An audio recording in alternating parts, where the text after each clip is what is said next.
Halo, selamat pagi. Perkenalkan, saya Ayu Anggraini Puspita Dewi. Saya mahasiswa semester 7 dari UT Denpasar. Jadi, pada kesempatan kali ini, saya akan menjelaskan kegiatan praktikum 2, yaitu mengenai simbiosis. Adapun tujuan dari kegiatan praktikum ini yaitu mengidentifikasi simbiosis mutualisme, komensalisme, dan parasitisme yang ada di lingkungan sekitar.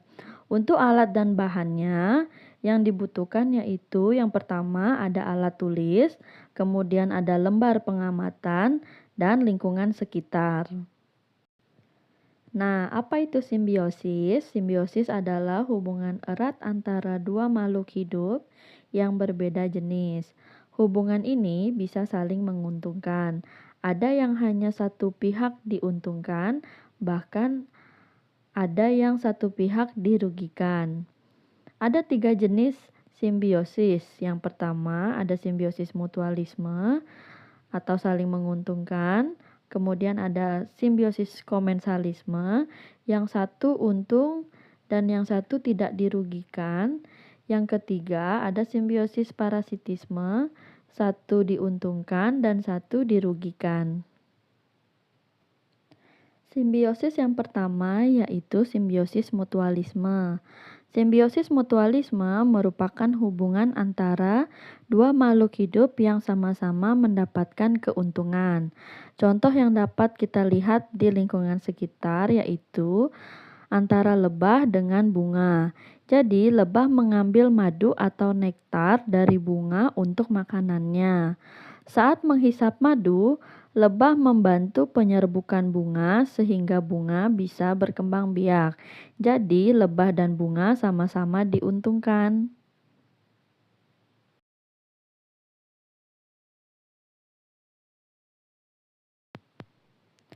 Jenis simbiosis yang kedua yaitu simbiosis komensalisme. Simbiosis komensalisme adalah hubungan antara dua makhluk hidup di mana satu pihak diuntungkan, sementara pihak yang lain tidak dirugikan maupun diuntungkan. Nah, untuk contohnya yang dapat kita lihat di lingkungan sekitar, yang pertama, ikan hias dan tumbuhan sirih gading. Ikan hias di akuarium dapat membantu menghasilkan karbon dioksida atau CO2 yang dibutuhkan sirih gading untuk fotosintesis. Sirih gading mendapat keuntungan, sementara ikan tetap hidup biasa tanpa ada gangguan. Contoh yang kedua, daun sisik naga pada tanaman anggrek. Tanaman sisik naga menempel di batang anggrek hanya untuk tempat hidup dan mendapatkan cahaya matahari. Jadi, tanaman anggrek tidak mendapatkan keuntungan ataupun kerugian. Contoh yang ketiga, paku tanduk rusa menempel pada pohon Kamboja. Paku tanduk rusa menempel di batang pohon Kamboja untuk mendapatkan sinar matahari dan air dari udara. Pohon Kamboja tidak dirugikan ataupun diuntungkan. Contoh yang keempat, tanaman rambat melilit di pohon pisang. Tanaman rambat menggunakan pohon pisang sebagai penopang untuk mendapatkan sinar matahari.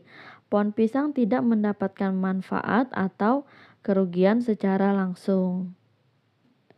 Jenis simbiosis yang ketiga yaitu simbiosis parasitisme. Simbiosis parasitisme adalah hubungan antara dua makhluk hidup di mana satu pihak diuntungkan sedangkan pihak yang lain akan dirugikan. Nah, contohnya kutu pada anjing. Kutu menghisap darah anjing untuk makanannya. Kutu mendapat keuntungan, sementara anjing dirugikan karena bisa mengalami gatal-gatal, iritasi, bahkan timbul penyakit.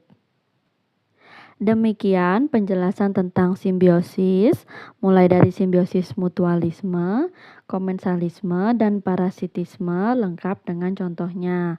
Semoga nanti kita lebih memahami lagi bagaimana makhluk hidup saling berinteraksi di alam. Sampai jumpa di video berikutnya. Terima kasih.